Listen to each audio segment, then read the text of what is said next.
Здраво, драги мои, добре дојдовте во уште една епизода на Ире Инспирира. Денес имаме преубава една гостинка, со која што се познавам веќе некое време и една многу убава, мила, драга, посебна мајка.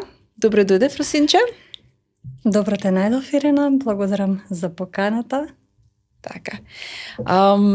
Некако подкастов беше специализирани луѓе кои што сакаат, кои што имаат што да кажат за цело едно општество, не дека нема се уште такви луѓе, ќе си доаѓаат на подкастот, ама мислам дека веќе беше редно време да почнеме и со родителите кои што го живеат тоа што го живеам јас и кои што го живеат голем број на родители. Така да почнуваме и со родители.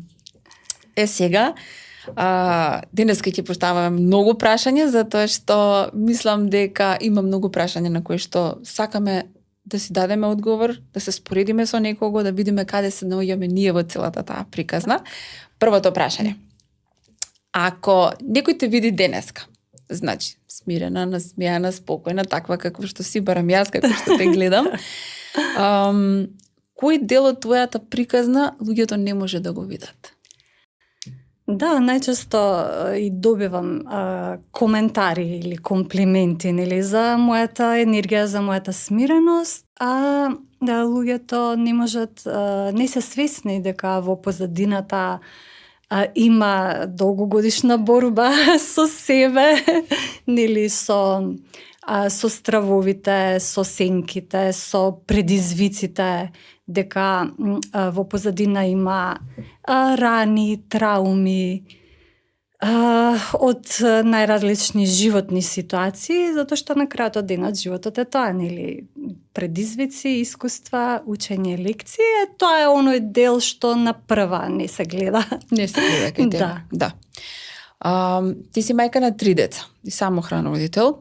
Тоа е еден факт кој што кај нас, не само кај нас, кога зборуваме за посебните семејства, огромен број. Значи една статистика која што ја направив, многу се самохрани мајки посебно.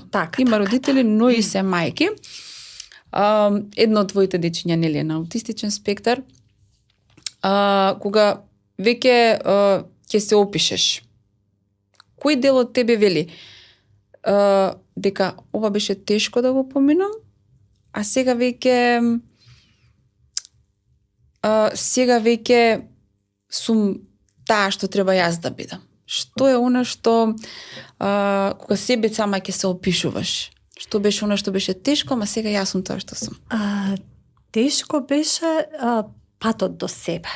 И мислам дека сите животни предизвици кои што ги имав јас беа во таа насока да јас го најдам сопствениот пат кон себе, да се вратам кон она Фросина која што јас навистина сум, а не да бидам некоја верзија која што другите луѓе очекуваат да ја видат и да го пронајдам вистинскиот пат што е наменет за мене. Беше тешко, нели, имаше многу турбуленции, меѓутоа на крајот успеав, нели, од сето тоа да видам суштината, да го видам правецот и да разберам многу работи и конечно да може да дишам слободно и да бидам, нели, она што во суштина јас сум како човечко битие. Така. Како мајка на 3 деца, кажи ми која е реченицата која што најчесто ја кажуваш секој ден, а никој не те слуша, например? Да, реченицата која што е најмногу игнорирана, нели? Доста растурате, кој ги ставил чорапите во ќошот, цело време нешто влечкате, растурате. Тоа е најчесто, затоа што, нели, пред се децата во нивната природа е да бидат креативни, таа нивна креативност секогаш доведува до хаос во домот и се уште немаат нормално развиено чувство на одговорност, или можеби јас треба малку повеќе да се потрудам да ги научам. Така, да, за да нели си ги откако ќе прават што и да прават, да си ги стават работите на свое место. Да, мислам дека овие некои прашања ќе ги чепнат многу родители, мене и тебе дефинитивно. дека она што ни се случува преку денот можеме само да си направиме еден список колку вистински од тие работи кои што децата не ги прават, можат вистински да ги прават сами, така. а колку ние не сме можеби оставиле доволно време и простор да на начинот на кој што не може да го прифатат и да почнат да го прават истото. Така, она што го разговаравме. Да, најверојатно се бориме измеѓу тоа, сега да не бидам премногу критична, да го оставам да си го живее своето детство, нели тој некој заштитнички дел, а всушност не сме свесни дека уште од мала возраст ние всушност ги спремаме нели за живот, треба да им ги развиваме тие вештини, затоа што понатака во животот ќе им требаат реално. Искрено кажано, домашните работи, што ги нарекуваме нели домашни работи, се животните вештини кои што, ако мене ме прашаш, се најклучните, посебно за оваа категорија на деца и лица со попреченост, кои што најчесто се сведуваат дека они остануваат дома, многу од нив не наоѓаат работа и едноставно треба да функционира самостојно во домот. Да не береш тоа да биде апсолутно, и тој момент да се бара. Така е поврзан со на горливо прашање, нели што со моето дете кога мене ќе ме нема. Ние посебните родители секогаш си го поставуваме тоа прашање. Сега, за да ние бидеме мирни во тој дел, наша должност е не само детето кој што не со посебни потреби, туку и типичните деца, да си ги учиме на тие некои вештини, за да тоа е основно. Па ние имавме предмет домаќинство. Додека ние растевме. Мислам дека и сега имаат децата нешто. Има, веќе се враќаат во програмите. Вредноста на колку е ставеност, да речеме, македонски, математика, историја, географија, на кое ниво се вреднуваат. Мислам дека тој предмет кој што е клучно важен според мене е на едно пониско ниво, но тоа така, животните вештини не се потребни на сите. Јас некојаш знам да кажам вака во некои неформални разговори со пријатели дека ако се случи, не да Боже, нели некоја непогода природна, апокалипса, дека па ретко кој од нас ќе преживее сега. Дали знаеме да запалиме оген со нели со камчиња, да се снајдеме во природа, да најдеме храна, да препознаеме која нели се може да се јаде, меѓутоа нели некои работи се јадат односно има последици. Така што животните вештини не се на сите потребни и се многу важни, а во однос на хаосот моментално увид некој ми доаѓа. Всушност некогаш тој хаос што го имаме во домот е одраз на знае да биде одраз на нашиот хаос внатре и место нели тука да викаме и да изигруваме, не знам, полицајци и родители, да застанеме, да се вратиме во себе и всушност да погледнеме тука што носиме во моментот, кој е хаосот тука што го имаме. Јасно се согласувам, баш се согласувам за тоа, ама некако во целиот стрес и во образањето, застанувањето е една од најтешките работи кои што мислам дека луѓето не ги владеат.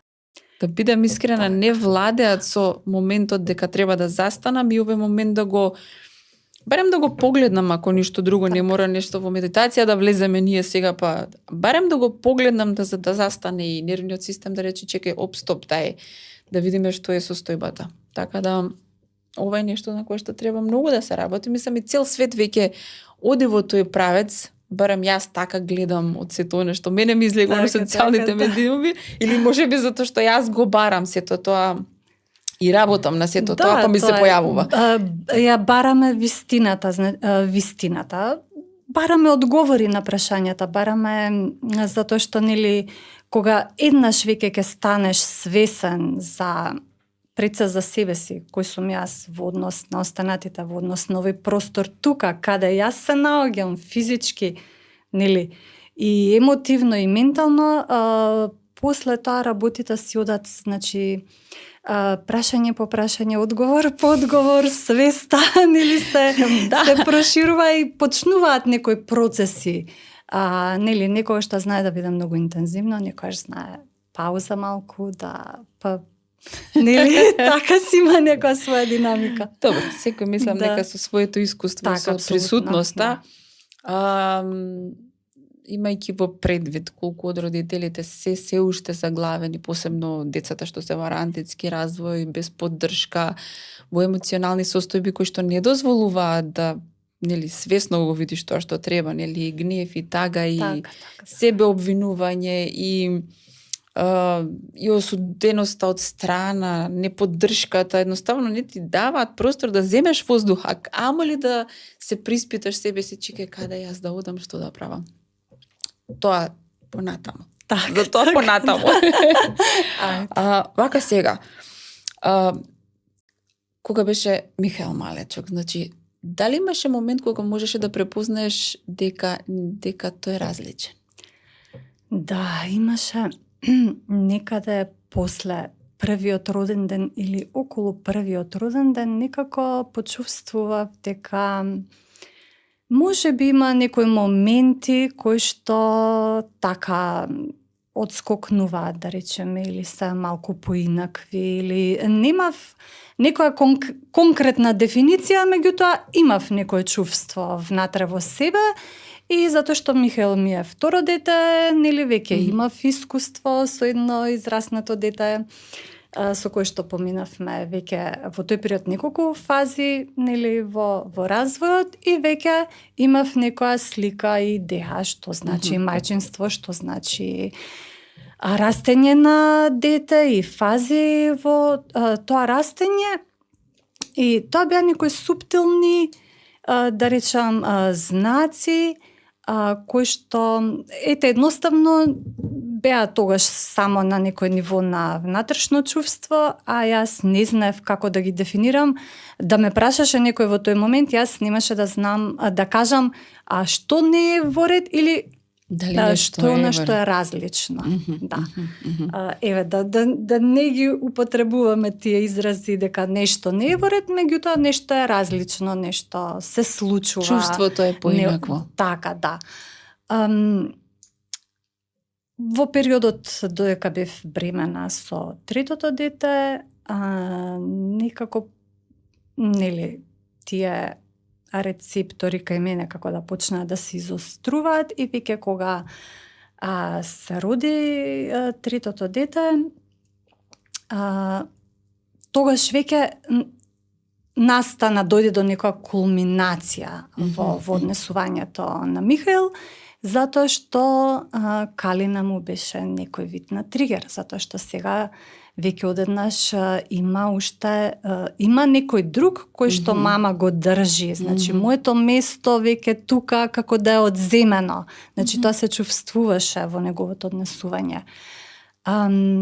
Секое плачење на Калина му беше тригер. Тука почна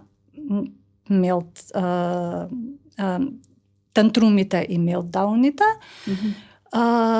И нормално она што претходно веќе го заклучив јас како родител и нели со педијатарот, дека Михаел доцни во говорот. Значи имаме доцнење во говорот. За развојот не стануваше збор затоа што се уште немавме тој период посетено нели специјалисти, доктори, и нели не беше тргната таа приказна во она првичната паника каде што бараме одговори и трчаме од специјалист до специјалист, и нели очекуваме дека ќе најдеме решение и преку ноќ се ќе исправиме.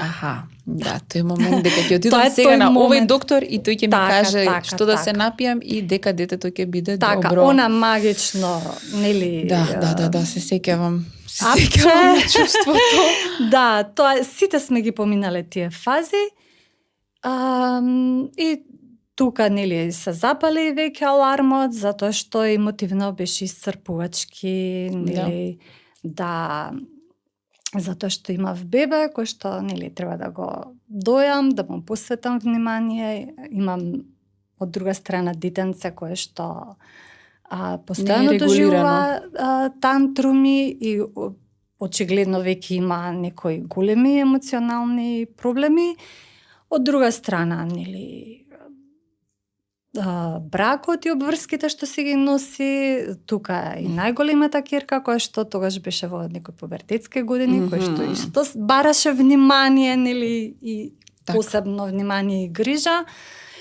И некако се собра и тука веќе ми стана јасно дека вака веќе не оди, мора нешто да се прави поинаку. да правиме, да превземеме. Океј. Родителите на невродивергентни деца често носат невидлив ранец, ако го наречеме невидлив ранец. Во тој има прво едни од најтешките емоционални состојби, грижа и така натаму. После имаш пари, имање, немање пари. Потоа има дефектолог, логопед, терапија, училиште, посебно училиште, МКФ и останато се што треба. Кажи ми, што имаше во твојот ранец тогаш и што имаш сега останато во тој ранец? Сега веќе да, многу полесно. Што имаше? Се имаше. Значи, еве, пластично да објаснам, значи беше проблем да го затворам, течеше од сите страни. Значи, од прегледи, нели одење по специјалисти, од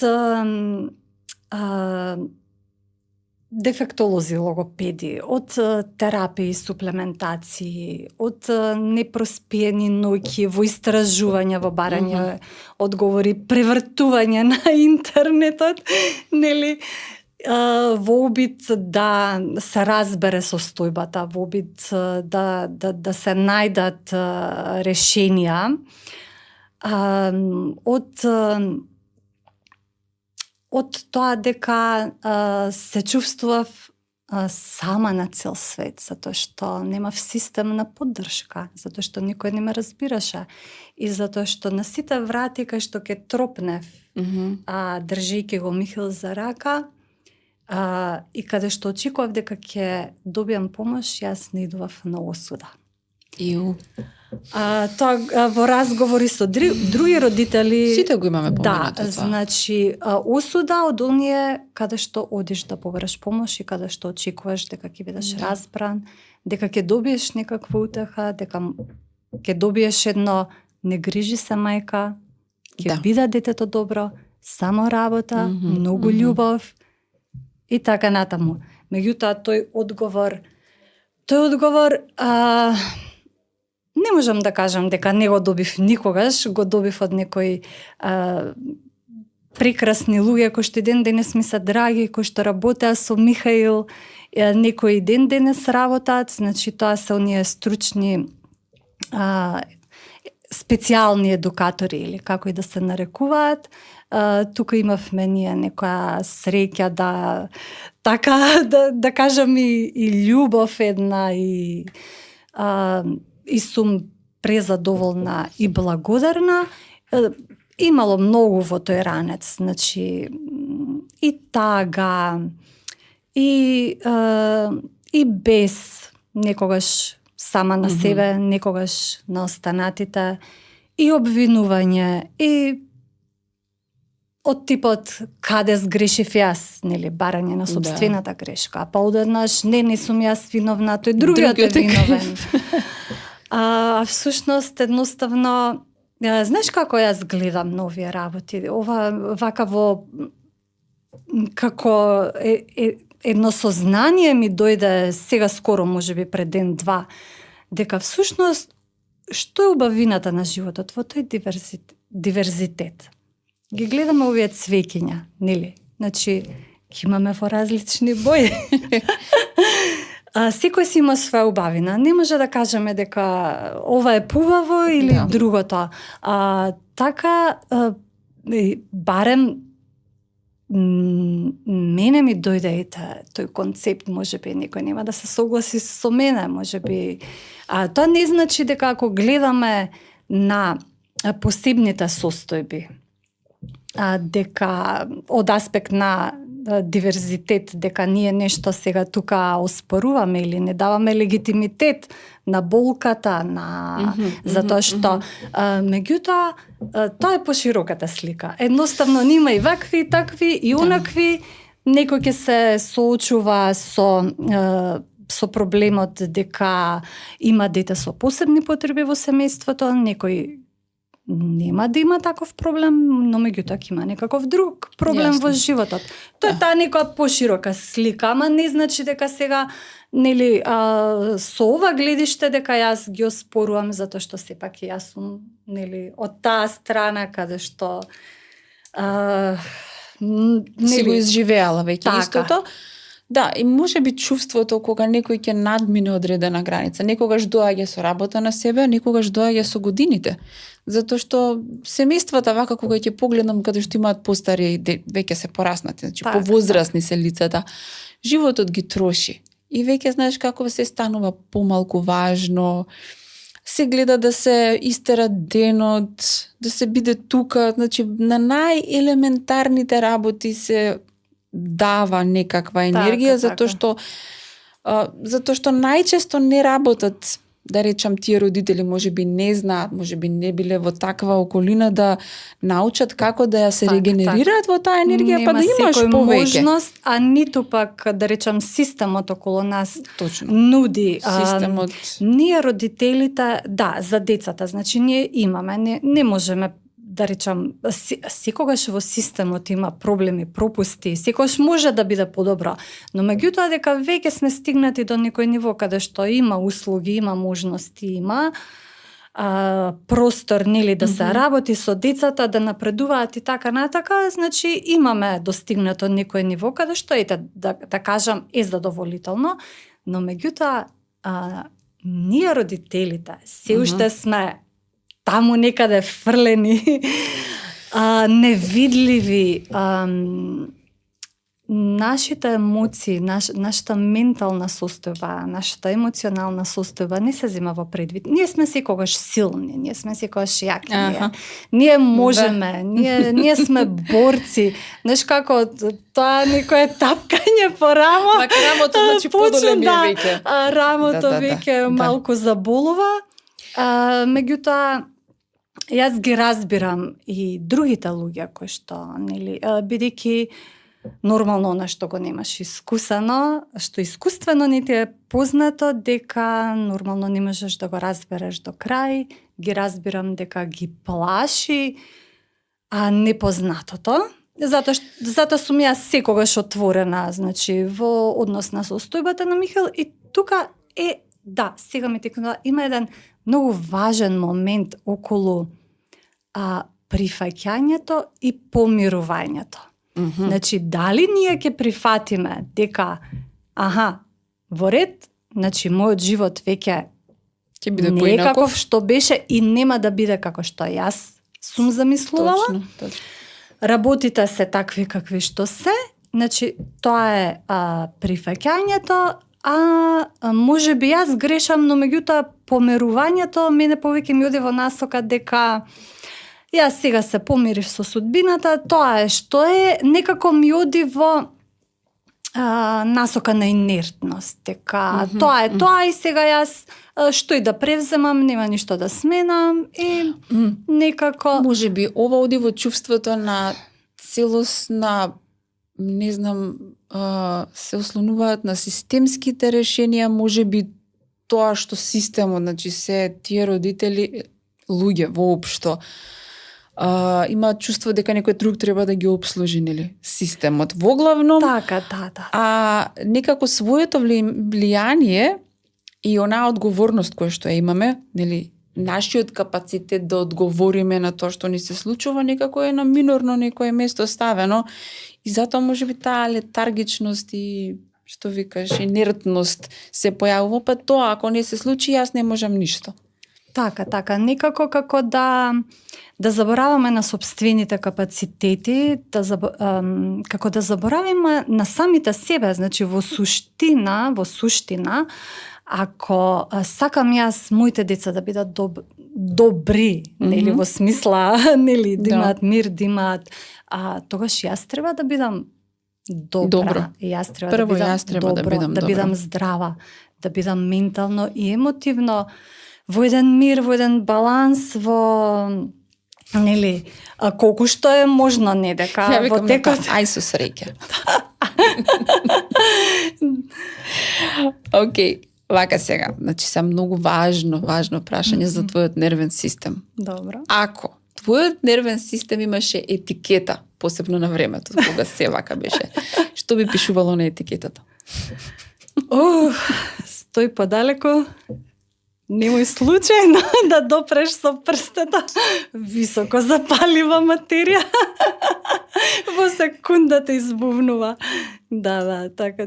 Често многу работи ме погодуваа во нерв и често бев лута, бесна и меѓутоа сватив со тек на времето и со работата на себе и со нормално и укажување од други луѓе. Секогаш ќе се најде некој што, нели, буквално вака нема да те штеди, ќе ти ја каже вистината, нели, па колку тебе и тоа да те боли, меѓутоа од денешен аспект со голема благодарност затоа што, нели, ти го скратил патот, можеби. Ми го скратил патот, ми се отворила очите и, нели, сум почнала да гледам поинаку на работите, односно сватив и разбрав дека ако нешто треба да почнам, тоа сум самата јас. Така. Вака сега малку околу нешто сега ти го правиш. Значи сега ти работиш со енергетски практики, реики, регресотерапија, хипотерапија, може ќе промашам некое. Прашањето ми е колку сето ова почна заради Михаел, а колку поради тебе? И поради Михаел и поради мене, значи, меѓутоа мислам дека малку повеќе влече поради мене, затоа што за Михаел веќе правев недоволно и повеќе од доволно правев, во смисла, нели, ние никогаш не пропуштивме еден третман, неурофидбек, не сме одели единствено ако Михаел има повисока температура покачена или нешто е настинат болен, а јас буквално не беше важно во каква состојба бев, дали бев исчешлана или не исчешлана, наспана, уморна со температура. За тебе ризично е исчешлана и не исчешлана. Ризика, да. Така што, значи, буквално, не знам ни јас како сум стигнувала и како сум возела и во одреден момент мене ми се случи исклучување на свеста. Тотално не љубам да користам англиски изрази, меѓутоа да ќе кажам blackout. Ми се случи и тогаш во тој момент јас сватив дека морам нешто да менувам овој пат кај себе. И во тој период, нели, после тој настан, каде што ми се случи тоа, беше еден период на интроспекции, на земање воздух, она што кажа ти предходно, правење пауза во текот на денот, да видам каде сум јас, што се случува со мене, значи вниманието да го насочам кон себе си, кон сопствените мисли, емоции, централниот нервен систем, затоа што имав ситуација каде што јас 2 секунди не можев да седам на столчи, каде што 2 голтки од кафето станувам, одам, па негде се враќам, па си го барам кафето, не знам каде сум го ставила, некој внатрешен немир. Земи, али ще стави го на друго место, поврати го, поднеси го на друго место. И беше еден таков период и во тој период почнаа да се случуваат некои синхроницитети, некои случувања, да влегуваат некои луѓе во мојот живот и некои чудни настани и луѓе, чија што крајна цел беше всушност мене да ме доведат до реикито. И кога јас веќе се сретнав со реикито, сватив дека ова е за мене. Значи, прво за мене, лично, јас да, нели, поработам на себе, јас да се средам, мојот внатрешен свет, мојот внатрешен живот, а потоа ќе видиме што понатака. Значи, првата намера беше тоа. Па подоцна реики си водеше кон Каруна, тоа е веќе друга енергетска пракса и сега веќе работам хипнотерапија, регресотерапија, Тоа е во суштината. Во меѓувреме еден подвиг завршив студии по природна медицина. Тоа е мојот втор факултет на која сум. Мојата прва љубов е зборот. Филолог сум. Значи животот те однесе од пишување во медицина, да не речам до некаде.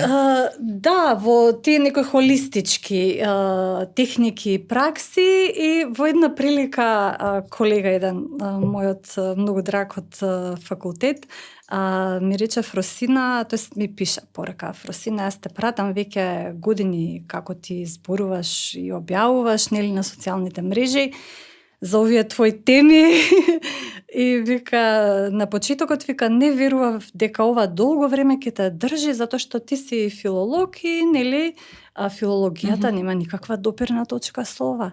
Мојот одговор беше: да, и тоа како има, затоа што зборот е енергија. Затоа што има вибрација, има своја фреквенција. Зборот може да биде меч, може да биде и лек. Точно.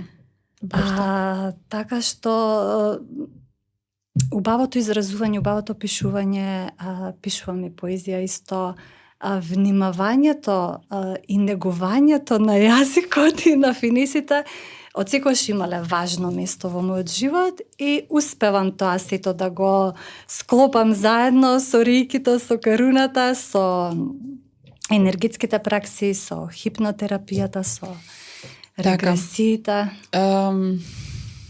Дали оваа енергетска работа, се тоа што го правиш, дали ти даде една друга перспектива како го гледаш Михаел? Дали ти го смени погледот на гледање на детето? Оваа работа, да речем, и тоа што го правиш со енергетската работа. Така, апсолутно ми го смени во смисла дека сватив дека на почетокот можеби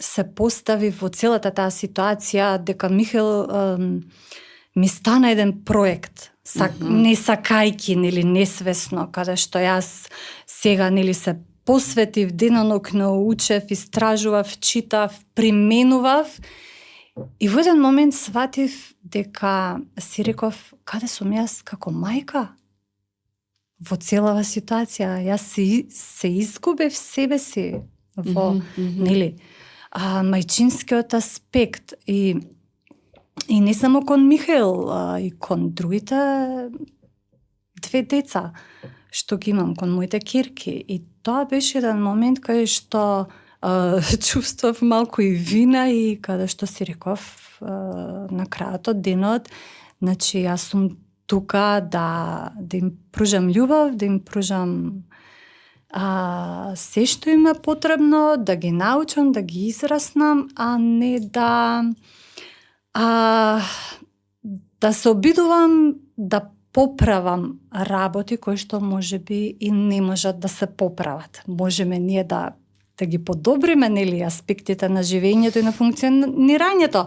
Меѓутоа да поправиме максимално се до крај, значи да поправувањето пак за мене од друга страна е можеби само нашиот начин кој што е ставен во веќе издлабена дупка, каде што не се мрда дека тоа е начинот. Тоа е вистинскиот начин, дека ние и поправувањето е дека ние треба да го клапнеме дете во оваа некоја рамка, за да биде поправено. Некои си општествени правила, калапи, норми, дури за тоа да како треба нештата да бидат и да изгледаат. Да, можеби дури не од социјалниот аспект, еве ако ги земеме, и од тоа како функционално, зборам да ја земеме во предвид биологијата на функционирање на нештата, нели, како дишеме, како се движиме, како јадеме, како се храниме, така натаму. И тоа треба да има своја поинаквост понекогаш и да биде правилна и да биде вистинска, со оглед на тоа што јас сега, например, го јогата секако ќе ја земам за една целовита технологија која што сака и го тера човекот да дојде во баланс. Ние сме толку изместени како не само како нација, зборам воопшто како човештво, да тоа што мислиме ние дека е како што треба, ние сме толку далеко од вистината, токму за таа биологија и тоа што ние мислиме дека чекај малце, јас детево сега никогаш нема да го правам да биде какво, погрешно, во суштина погрешно. Да биде такво и такво како што јас сум замислила или како што општествено е прифатливо. И ние таа слика на која што еве да речам класичната медицина ја дава, која што не е целовита, која што не е целосна, каде што не води сметка за многу аспекти, како енергијата која што е важна, ние не можеме да ја исклучуваме со оглед на тоа ги имаме митохондрите како фабрики на енергија, создавање на енергија, тие се дел од телото, постојат во телото и ние некако поради XY работи енергија вас цело време ставаме на страна, ама знаеш тоа доаѓа од друго место, ама тоа не се гледа, тоа не се брои. Значи не можеме ние да го исклучиме орган кој што, да речем, дел, не е орган, ама дел од себе кој што постои и е важен. Така.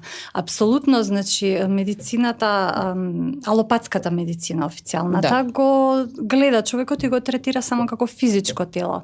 Доека сите овие други холистички пракси, кои што јас ги работам и ги применувам, го гледа човекот на повеќе нивоа, од повеќе аспекти, затоа што човекот нема само физичко тело, туку има емотивно, ментално и духовно тело. Значи, во одреден момент стануваме свесни за нашето емотивно и за нашето ментално тело, во многу ретки случаи стануваме свесни за нашето духовно тело. Ако ја земеме ајурведата, у која што јас сум заљубена крајна, затоа што мене она ми ги даде, таа медицина ми ја даде таа една голема целосна слика, каде што ние ги имаме 5 ниво, ќе го додадеме не само емоционалното, физичкото, ментално и емоционалното тело како емоционалното, значи тоа создава толку хемиски реакции, сите овие да речеме хормони кои што се лачат, сите тие влијаат. Ние сме една фабрика на хормони која што се буричка на секоја емоција и на секоја мисла. Точно, така, тоа е тој спој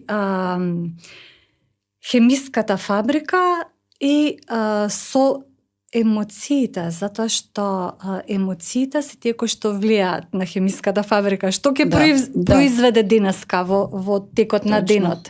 Емоциите диктираат нашите мисли. Ние често се поистоветуваме со нашите мисли.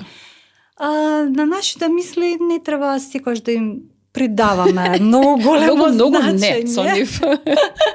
Да, јас и денес се фаќам себе си како некакви глупости, размислувам и во одреден момент тоа е таа метакогниција кога ќе си кажам Ефросина, сега овие глупости, ајдете молам се, сега ти до тука стигна, а сега види пак се навраќаш. Знаеш, тие некој си влечета од предходно, од некој стари програми кои што можеби тоа е процес кој што се дочистуваат, знаеш, кога ќе излезат повторно, кога ќе се вратат, значи дека сме чистеле, не сме дочистеле и сега е време да кажеме.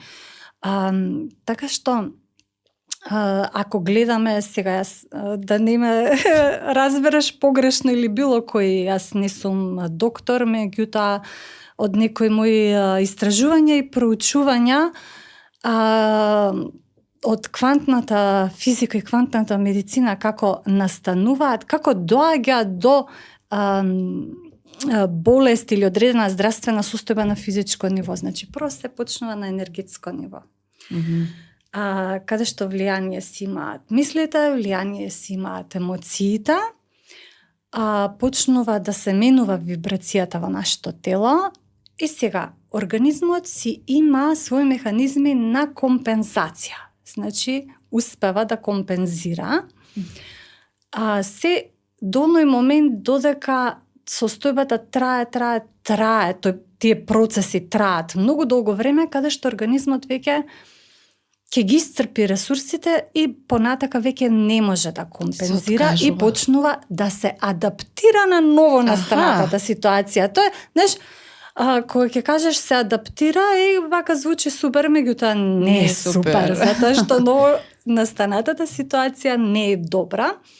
од енергетско ниво, значи се прифрла на втората фаза и третата се на ниво на некои ситни промени на клетка, па потоа на ниво на промени на одреден орган, зависно од емоцијата, ти знаеш, нели? Да. Дали ние чувствуваме тага, па ќе бидат тоа белите дробови, дали чувствуваме срам, па ќе биде нели втора чакра. Кога ќе дојде на ниво на орган, немаме ние одма првично симптоми, нели? Туку тоа ситле, се до оној момент, четвртата фаза, кога веќе имаме клиничка слика развиена со симптоми и сега кој процесот за ова да го вратиме во првобитна состојба? Па ајде најлогично решение, ако патот бил мислите, емоциите, енергијата, па на крај физичкото ниво. Физичкото ниво е крајната дестинација, алармот кој што ни кажува дека нешто не правиме како што треба. Подолго време можеби не е во ред. Ете така, значи, па истиот пат е само одиме наназад, значи се враќаме кон емоциите, се враќаме кон мислите, се враќаме кон тоа да си ја подобриме енергијата, вибрацијата и на работа само ако ми дозволиш, премногу е, да кажам, изнасилено, дури малку како мене ми делува лично како злоупотреба, дека ние цело време треба да бидеме радосни, срекни, да се стремиме кон висока енергија, кон висока фреквенција, нели, љубов, се убаво, се прекрасно. Меѓутоа животот не е тоа.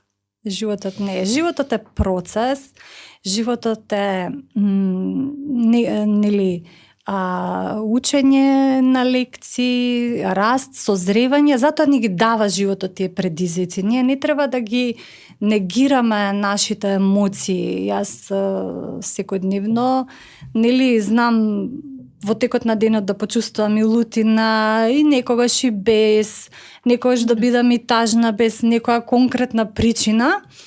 Мора да си дадеме валидација, меѓутоа да не дозволиме да остануваме во тие некои програми или најлошото сценарио да влеземе во некоја улога на жртва, каде што буквално, затоа што жртвата што прави? Жртвата крева бело знаменци и вика готово, толку е, јас сега се предавам, повели ти прави што сакаш со мене, а бидејќи јас сум жртвата, нормално животот нема да ми даде мене убави работи, туку ќе ми даде работи кои што цело време ќе ме држат, значи искуства и предизвици кои што ќе ме држат во таа улога на жртва, кај што јас ке патам. Во поглед на сега родителствување и сега не одиме на лично ниво каде што некој е заболен или се чувствува како жртва или ми се случува тоа, јас немам како да направам, не знам како да си помогнам себе си, па се ослонувам на медицина и така натаму и така натаму. Колку ова чувство на жртва родителите кои што го чувствуваат, нели, на почетокот кога, не знам, во една институција, во друга институција, нема да ти дадат одговор или па и тоа што ќе ти го дадат не дава никакви резултати, барем не такви какви што ти мислиш или па може би нешто друго се замислуваш и многу често се чувствуваат и безнадежно. Тоа е тука некаде жртва која што е безнадежна. Тебе, например, бидејќи јас знам за мене како беше, но што беше тоа што, еве да речам, може би се случи, кој тој критичен момент каде што си викаш, окей, толку е од ова, не можам веќе да бидам во жртва, затоа што тоа е тоа прекршување што треба да се случи кај родителите и да појдат на другата страна, дека јас можам. Дека јас можам, независно што системот е така, независно што може би немам толку поддршка. Ја викам да прескокнем од другата страна на оградата, каде што може би јас сум се уште во скоро истата точка, ама баре сум од другата страна, кај што викам, окей, како и да е, јас нешто можам. Иако тоа не го гледам сега. Што кај тебе, дали имаше некое чувство, некоја преломна точка која што тебе ти рече окей, значи... Па имаше, после таа првична паника дека, нели, мора нешто да се презема, мора брзо да се решат работите, ситуацијата, одејќи од врата на врата, јас сватив некако многу брзо кај мене одеше тоа. Сватив дека ако сакам нешто да направам и да променам,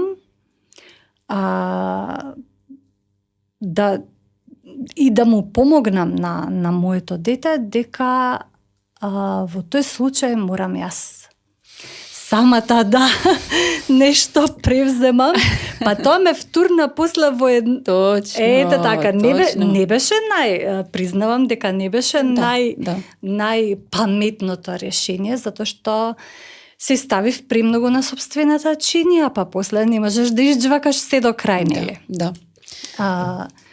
Меѓутоа, нели, после тоа се фази, тоа се процеси низ кои што поминуваш и во моментот не си свесен. Значи, тоа беше тој момент дека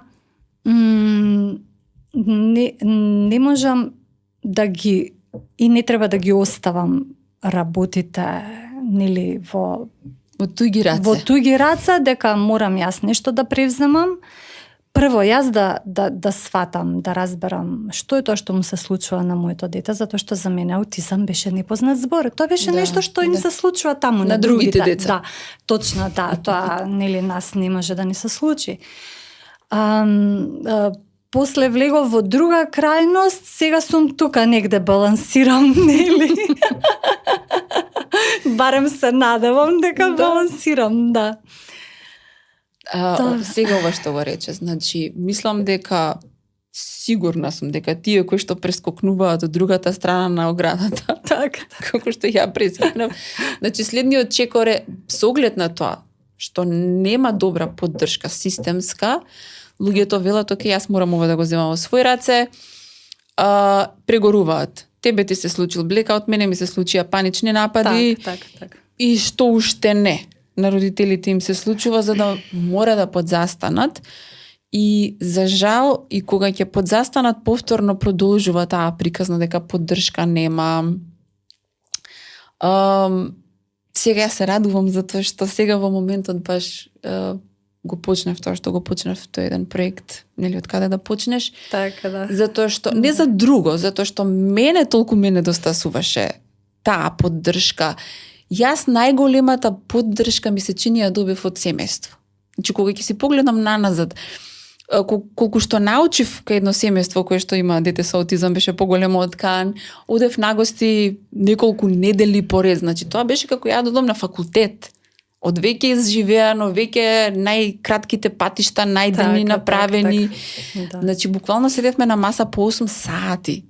Значи, сега ќе пиеме кафе, не знам, ќе јадеме нешто, ама не се мрднувавме и само разговаравме. А ова кажете ми што? А ова кажете ми, чекај ова да ти го кажам, чекај. Значи, ова ич не се секира, еве го гледам, значи, затоа немој да се секираш, ќе помине, внимавај после некое време, ама молим те внимавај кога ќе дојде ред за тоа, таму треба да отидеш, ваму треба да отидеш, тоа треба да го направиш. Значи, јас буквално во 5 недели, секој викет едно по друго, значи, веќе не беше ни прашање кај ќе одиме, се знаеш дека таму ќе одиме на гости. Си играат децата, мислам се дружеа во простор кој што тотално нема да ги оседува, нема да ги погледнува, кој што е за мене беше тогаш како, не знам, да здивнеш и да свеж воздух.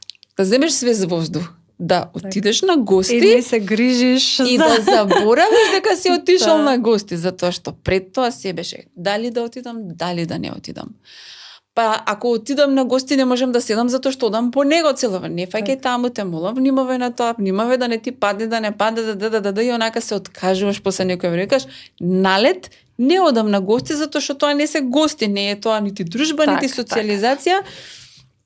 Ама кога бев кај нив, почувствував, значи, буквално таква една поддршка, значи непланирано, некако природно. Спонтано. Од една страна јас добив толку знаење, да, а од друга страна, значи, заборавив затоа што јас тотално не само што им верував на тие родители, се уште им верувам, туку си викаш, овде се е јасно, затоа што го гледаш пораснато дете и го гледаш своето дете само пораснато. Со истите начини на разговор, со истите разговори.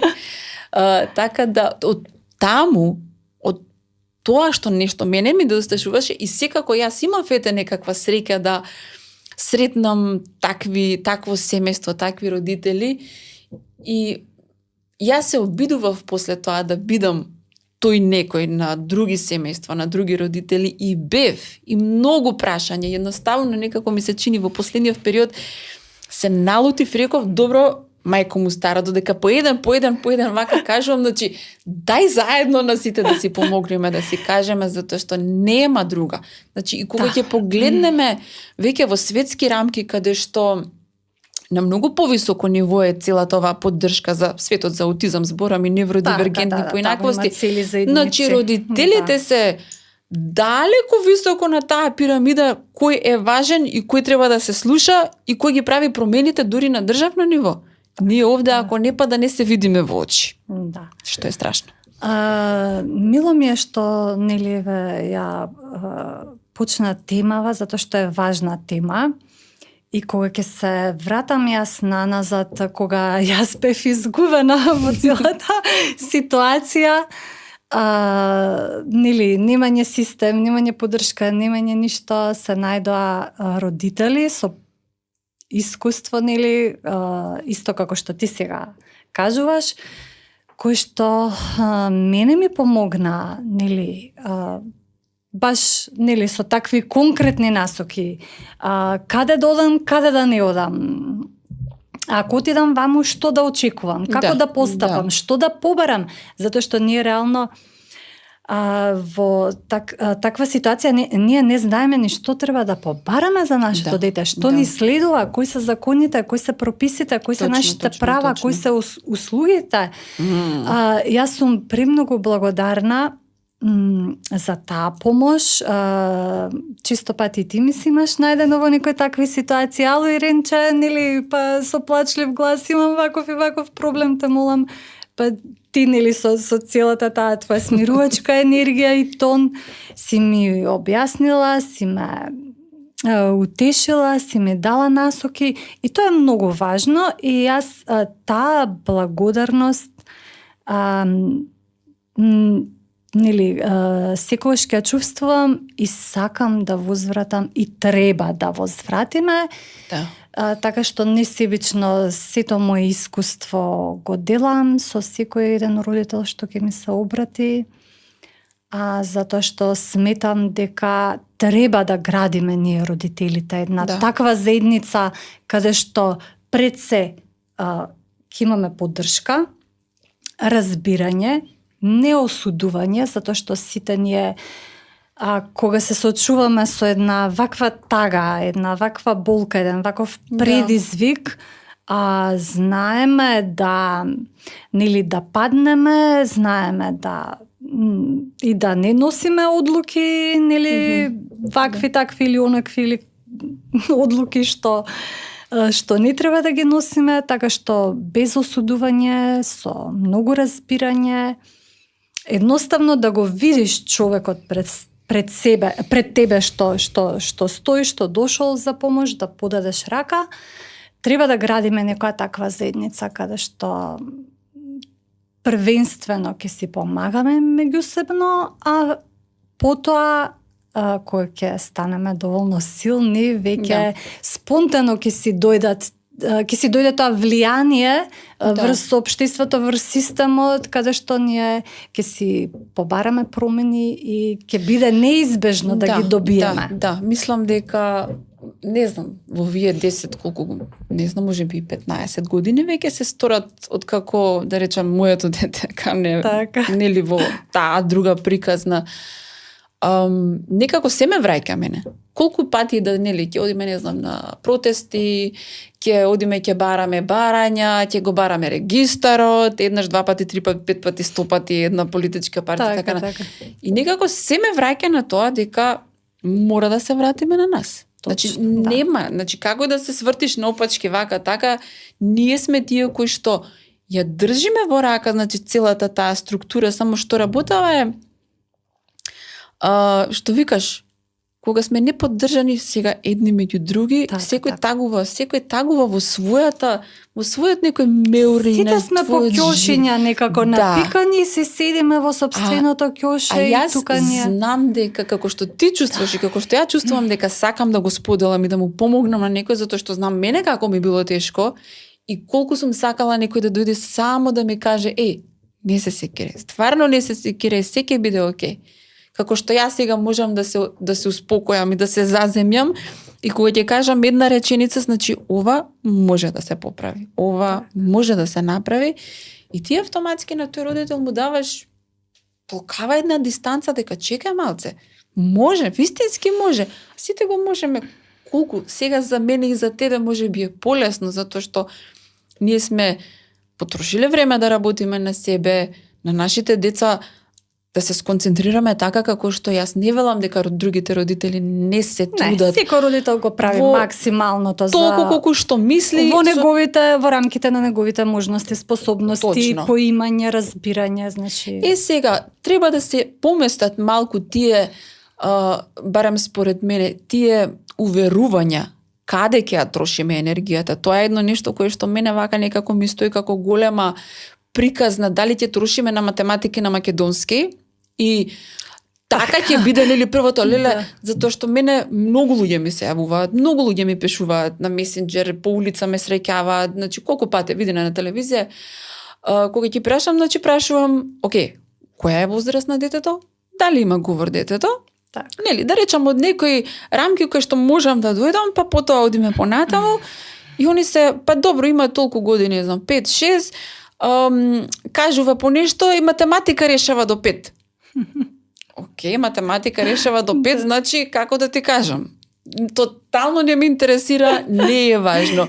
Македонски, дали граматички добро, воопшто не е важно, затоа што и мора да се отстраниме полека и од тоа размислување дека само говорот е начин на комуникација. Тоа е една многу голема пречка, посебно во раниот детски развој, дека ако не зборува, дека ние не се разбираме. А постојат други начини на кои што ние можеме да се... Однесувањето на децата кои што се невербални е начин на комуникација. Сега ние во дневниот центар... Само ние знаеме тој јазик да го прочитаме. Види, и ако тоа може би побарува некакви предзнаења, визуелните картичка, пексот, значи кои што јас ги обожавам затоа што се магични. За мене биле магични затоа што толку многу лесно и едноставно создаваат структура да ти изгледа како магично, си викаш чекај малце, ја што не сум правила пред тоа добро. Во едно и другиот и знаковниот јазик. Знаковниот јазик не е само за глувите луѓе. Знаковниот јазик е за сите кои што не можат да го користат. Нели, говорниот апарат да се разбереме. А ние некако тоа го ставаме на страна во дневниот центар каде што ја работам, значи ако се за Даунов синдроме, значи таму знаковен јазик се учи, се работи, се прават представи, се пеат песни на знаковен јазик. Децата кои што немаат доволно зборови, значи со две покажувања ние се разбираме. Така, треба да се прави разлика помеѓу нели рецептивниот и експресивниот говор, затоа што детето нели може се да разбира и когнитивно да биде на едно повисоко ниво, но од некои причини не може експресивно да се изрази. А меѓутоа тоа не значи дека не знае да комуницира. Јасно. Затоа што имаме различни... Ние може и телепатски да комуницираме, може со нашите емоции, со нашата енергија. Така. Така што апсолутно да се навратам сакам малку на темава за родителите. Треба ние да имаме, и јас би сакала, значи да изградиме една убава, една прекрасна заедница. На крајот од денот не има многу, ние не сме малцинство. Не има многу. Ние сме мнозинство кое за жал со една голема брзина расте. Да. Така што мислам дека е созреан моментот каде што веќе треба да размислуваме на готово, размислено, направено. Само треба да делуваме. Јас знам дека ти долг период работиш нова, повремено ме упатуваш, имам целосна доверба во тебе, во твојата идеја, во твојата визија, јас сум тука и да ги поканиме и другите родители, значи тука сме. Да. Сакаме да ве видиме и вас, да бидеме сите заедно. Да, мислам дека родителите, барем ако имаат некое место кое што сакаат, кое што ќе му веруваат, затоа што родителите веќе не веруваат. Значи, се тотално имаат изгубено чувството. И со причина. И со причина е тоа така, имало обиди, значи јас не велам не и не ги обвинувам тие што се обиделе и се не успеале. Не успеале затоа што е многу поголемо од сето од нив сето тоа. Так. Значи дали не за оваа попреченост, за сите попречености, за било која. Ама па не можеме да изгубиме надеж затоа што немаме друго, значи нема враќање назад. Барем за мене, значи сега ако не ми успе следниот пат пак ќе пробам. Така, и пак ќе се обидам и пак ќе се обидам. Така да мене лично на пример сега тоа што го правам аутизмот во земјата на чудата. Е нешто кое што јас ќе се обидам. Само затоа што мене ми достасуваше и затоа што јас имам во себе сега и капацитет и желба да направам повеќе. Апсолутно. Не затоа што политика има, не затоа што системот е подготвен, не затоа што не знам некој друг ми рекол. Туку затоа што ти искуствено си го почувствувала дека тебе тоа ти недостасувало и дека после толкав период и толку поминати години, дека е време ти да дадеш назад свој придонес. Назад, ако имаме капацитет, секој со своето, колку може, значи никој не побарува секој да биде прекрасен, не знам, се да знае. Сите можеме да го помрднеме ова. Тоа се моите капацитети. Сме различни, јас го давам она што јас го имам како капацитет, како способности, ти го даваш твоето, тука не мериме многу малку, не знам што. Да. Нема осуда, мислам дека и тоа така да целиот овој простор може би сега знам дека звучам поинаку од сето она што го слушале, во сето тоа што го комуницирам, а и сакам да звучам поинаку затоа што сакам да почнат да се чувствуваат, затоа што јас така се чувствувам. Ама сакам и другите родители да почнат така да се чувствуваат затоа што може имаат многу повеќе од колку што мислат дека имаат, само треба само да застанат во едно место. Малку повеќе да се веруваат на себе си, јас би рекла. Малку повеќе да се веруваат на сопствените инстинкти, на сопствениот капацитет, на сопствената сила, затоа што силата постои, меѓутоа, како убаво кажа ти, се троши на погрешно место. Точно. Нели енергијата, па некои други работи ни ја црпат, безпотребно, а таа енергија може да пренасочиме кон нешто многу побаво, кон една креација. Точно, и соработка и креација, наместо само компетиција и само да се, не знам, да се криеме. Во секој случај мислам дека апдейт треба да му се случи на родителиве. Апликацијава треба да се апдейтира. Значи нешто ново се случува, нешто ново треба да се случи и нема ништо погрешно во тоа да биде поинакво, нити мора да биде перфектно, нити мора да некој сега дојде и да ги најде сите решенија, нема да ги најде сите решенија. Да, кон перфекционизам не се стремиме. Како ми кажа ти дека тоа не ми спаѓа мене во суперсила, јас бев убедена. Ти убаво ме приземи и ми рече, тоа ти е мана. Значи, не се ти благодарам на увидот. Не се стремиме кон перфекционизам и совршенство.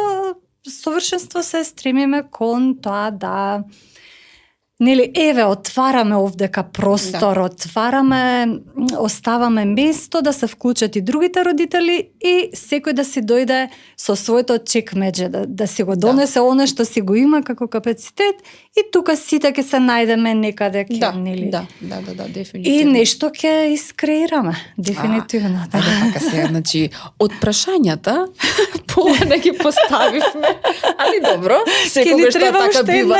Секогаш тоа така бива. Ама мислам дека веќе треба да прекинеме. Да прекинеме, не да прекинеме, при крај да дојдеме. Да финализираме. Она што сакаш ти да и го кажеш кога би имала телефон, би се јавила на Фросина некаде, да речеме, кога Михаел имаше 3 години, кога беше вака најжустро, што би кажала и како би го кажала Црна Фросина? Прво една силна преградка, затоа што многу и требаше тоа на таа Фросина тогаш. Што би кажала? Да застане, да диши, да си даде време и простор да се исплаче. Океј. Да се исплаче, затоа што тоа недостасуваше во целата таа паника и во целото тоа брзање да се поправат нештата. И дека еден ден се ќе биде добро. Ќе биде добро. Кога стварно би го слушнале тоа? Нема да биде идеално, нема да биде без предизвици, нема да биде без турбуленции, нема да биде цело време мирно море, но меѓутоа ќе биде добро. Ќе биде. Супер. Преградки можеме да си дадеме едни на други. Чек. Значи, иако не мора, значи со телефонов да се, значи тагата која што си ја носиме, но сите научни истражувања кажуваат дека тагата си живее тука во фасцијата, дека во нашето тело и дека другите луѓе и допирот од другите може да ни помогне ние да си ја ослободиме таа тага. Ако веќе сами не можеме, значи еве тука заедница родители можеме тука, значи да го завршиме тоа. Точно. Да си сплачеме исто слободно. Јас мислам дека создавањето на едно место каде што можеме не само да бидеме сигурни, туку witnessed, барем да не види некој. Така, значи, да бидеме видени. Да бидеме видени. Не мора, значи, нешто некој да ни кажува, ама знаеш, ова ти е добро или не. Едноставно да зборувам или да плачам или што и да е, а само некој од страна да види, да ме види дека сум таков каков дека сум. Постоеш, дека со тоа што сум. Валидација да ти даде. Точно. На твоите погрешно е според мене. Ама немој да плачеш, немој да се секираш. Не, слободно исплачи се. Точно. Не може да не се грижиш. Значи, таман работа ако не се грижиме, нели? Тоа е тоа, да бидеш виден, тоа на сите ни недостасува. Точно. Значи, не само она верзија која што можеби ние некогаш за да бидеме оставени на мира, па и намерно таа верзија ја местиме, да кажам, пред светот и пред луѓето, јас сум силна жена, јас можам се. Нели? И сега тоа што му го даваш на светот, светот тоа го гледа. Да. Можеби ние самите треба да си дозволиме да бидеме ранливи пред другите луѓе, затоа што често пати не си го дозволуваме тоа, па подоцна ги обвинуваме другите луѓе дека не гледаат, дека не ја гледаат нашата болка, нашата тага. Да си дадеме валидација на собствените емоции и на тагата, но меѓутоа од друга страна да си дадеме и моменти на радост. Без радост што правиме? Без радост ништо не правиме. Радост е мокта на секоја креација. Радоста е теписонот доле. Значи подолу од него нема, значи тоа е да речам она што е одоздола. Мора тоа да го најдеме во себе. Да. И за нас самите и за нашите деца, затоа што кога ние чувствуваме радост, и Михаил и Кан се радосни, кога ние чувствуваме љубов, и еве, значи ова моје животно искуство, мене всушност јас не знаев што е љубовта. Јас цело време посакував, толку трагав по љубовта. Јас сакав да ја доживам. И еве, нели, од тоа толку силно посакување и трагање и нели стремење кон тоа да ја искусам љубовта, животот ми го даде ова искуство. И јас сватив дека еве мојата љубов, безусловна љубов. Дали јас ќе го скарам, дали ќе му подвикнам, он секогаш доаѓа да ме прегрне, тоа со таква една емоција која што не можам да најдам. Јас филологот и поетот да најдам зборови да ја опишам. Да, баш така да те тресне од земја. Тоа е таа радост. Да. И од тие 3 работи, значи, рече дека би се гушнала, би се изнаплакала и би си кажала дека е добро. Да. И тоа може, и тоа можеме, и тоа мислам дека имаме капацитет. Се тоа доброто, како што рековме преска, нели, како е тоа за доброто може да има многу поинакви начини, што е добро, што е убаво, што е практично, што е корисно. Доброто е да еден правец да си дадеме во животот, каде што ќе имаме мир, ќе имаме спокој, ќе, нели, сигурно дека нема да заборавиме на состојбата или да престанеме да посетуваме часови, да посетуваме, не знам, или да испробуваме нови некои техники, кои што би и методи кои што би му помогнале на детето, но меѓутоа да сватиме дека животот не се сведува само на тоа. Дека во целата таа приказна постоиме ние, постојат другите членови на семејството, дека и да си ја сватиме собствената вредност, јас би рекла. Генерално, јас и низ мојата работа, низ праксата, секојдневно наидувам на луѓе, клиенти кои што не си ја знаат собствената вредност, не си го знаат собствениот идентитет. Кога ние ќе се изгубиме во улогата на родител, на дете со посебни потреби, значи, се ставаме тука во едно коцкиче мало, а ние сме многу поголемо нешто. Значи, и тоа, Фросина не си ја знаеше собствената вредност и пред тоа не само, и тоа би си го, и често и се обраќам јас и на значи, таа Фросина и на многу верзии, значи наназад од мене, кај што буквално така топло си ја прегрнувам и кажувам. Значи, опушти се, диши, сакај се малку повеќе себе си. Вредна си, значи постои вредност во тебе.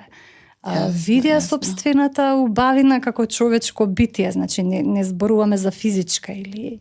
Да. Значи јас секогаш ја гледам таа убавина, таа есенција, нели, кај човекот, позади сите рани, позади сите трауми, позади физичкото, позади емотивното, и неисчешлана, и нашминкана, и во сите можни варианти, секогаш таа суштина, нели, во себе. На човековото битие. Што треба да си ја бараме и треба да се работи на тоа, да се разбереме дека тоа е работа на себе.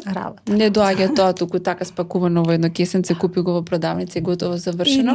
Исто како и оно очекување дека едно апченце ќе му дадеме на детето. И не на сила, треба да сватиме дека постои капацитет и постојат процеси, дека ние никогаш нема да бидеме некоја финална верзија, дека секогаш останува еден мал простор каде што може да се менуваме. Ама и тоа е во ред. И тоа е во ред. Значи, животот завршува со смрт. Тогаш е завршен процесот. И тоа е во ред. Так, значи, процесот завршува таму. Ние се обидуваме сега тој процес да го дотераме, кога ќе заврши како што треба. Так.